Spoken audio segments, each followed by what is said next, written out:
Welcome to Movement, Rhythm, and Conversation, the show where we delve into the profound impact of religion, spark provoking conversation, explore the world through an open-minded perspective. I'm your host, Tafari, here to bring you engaging discussions, eye-opening stories, and conversation that pulls no punches. Whether it's faith, culture, creativity, or real-life experience, we keep it raw, honest, and unfiltered.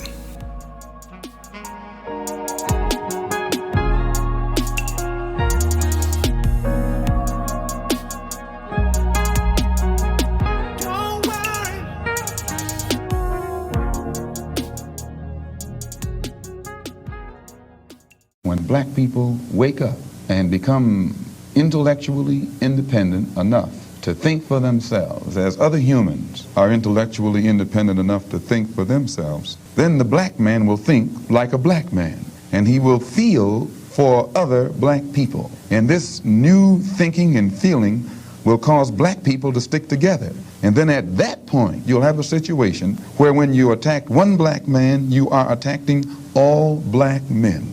And this type of black thinking will cause all black people to stick together. And this type of thinking also will bring an end to the brutality inflicted upon black people by white people. And it is the only thing that will bring an end to it.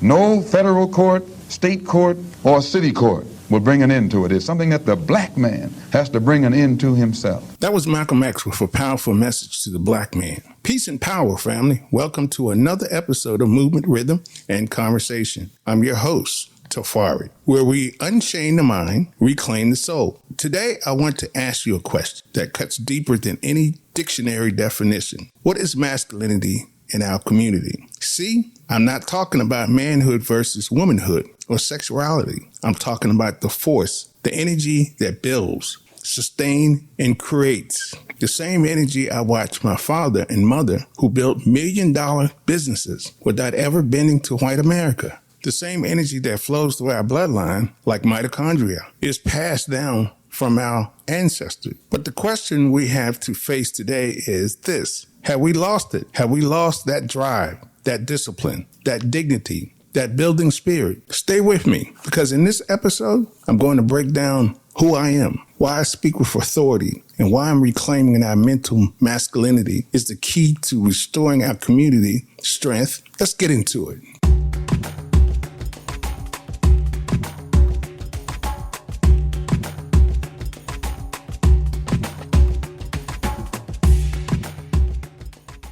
Every morning, I log into my platforms and share what I call morning rant. To some, they're just words. To me, they are messages, warnings, reminders, and sometimes confrontations with uncomfortable truths spoken directly to the black community. They are not rehearsed speeches, but spiritual downloads of lived experience and ancestral responsibility. But before we go any further, I need to answer the question that's often linger in some people's minds. Who is Tafari? What gives me the authority to offer guidance, advice, and directions to the community I care so deeply about? I'll get to that. However, I have a question to ask you first. What is masculinity in our community? We understand masculinity as a noun, encompassing behavior roles and attributes linked to men and maleness. However, definitions are complex because masculinity is not fixed. It's socially constructed. It varies depending on how you view it. I want to take you beyond the dictionary. Masculinity in our community should not be confused with sexuality. I'm not talking about gender identity, orientation, or stereotypes of strength. I'm speaking metaphorically. Masculinity applies to both men and women.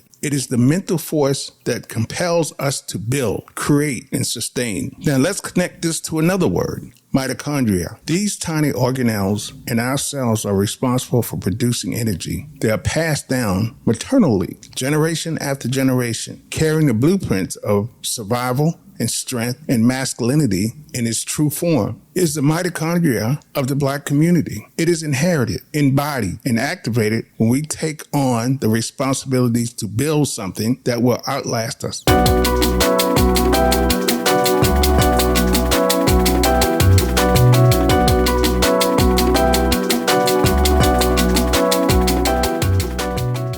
The builders before me. I did not learn this from books. I witnessed it. My father never worked for a white man a day in his life. Neither did his father. These were masculine men, and I absorbed their traits the way mitochondria passed through bloodlines. My father was a builder. My mother was a builder. Together, they instill in me the conviction that we do not need validation, approval, or assimilation into white America to thrive. In 1980, our family-owned home building company was worth $1 million, a significant achievement in those times, especially for Black individuals in America. At the same time, my mother established a daycare that generated her own wealth. Two people born in 1914 and 1918, out of the ashes of segregation, created industry that fed their children and grandchildren. This was my inheritance, not money, but perspective. Watching Black hands build without bowing. Seeing a Black man and Black woman prove that dignity isn't given by America, but earned through discipline, unity, and vision.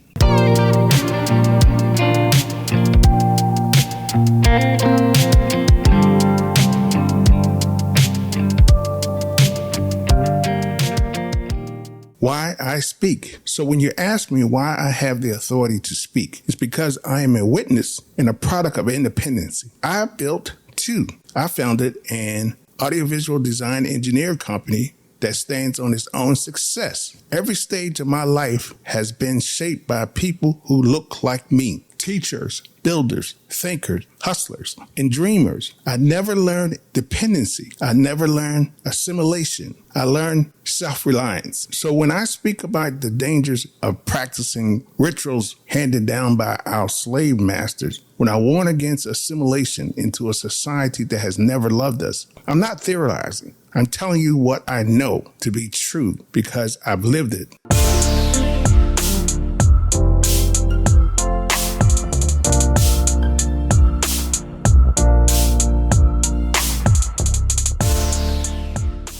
Have we lost our masculinity? That's the question. And yet I must ask, have we lost that masculinity in the Black community today? When did we stop being the people who build million-dollar companies out of sweat and grit? When did we begin measuring our worth by proximity to whiteness instead of the wealth of our own hands and minds? I'm not talking about manhood versus womanhood. I'm talking about the mental mitochondria of our people, that energy that forces us to build schools, banks, homes, communities, that masculinity that forces us to take our own seat at the table, not beg for one. The call to rebuild. Here's what I know. We can reclaim it. If mitochondria can carry ancestral energy through bloodline, then so can we pass down mental masculinity through action. We do not need white America to approve us. We do not need to assimilate into a system that were never built with us in mind. What we need is to restore our self-worth, to build our own economic ecosystem, to give ourselves dignity back. And when we do this, we will not be asking for seats at anyone's table. They will be asking for seats at ours. And that is why I speak. That is who Tafari is.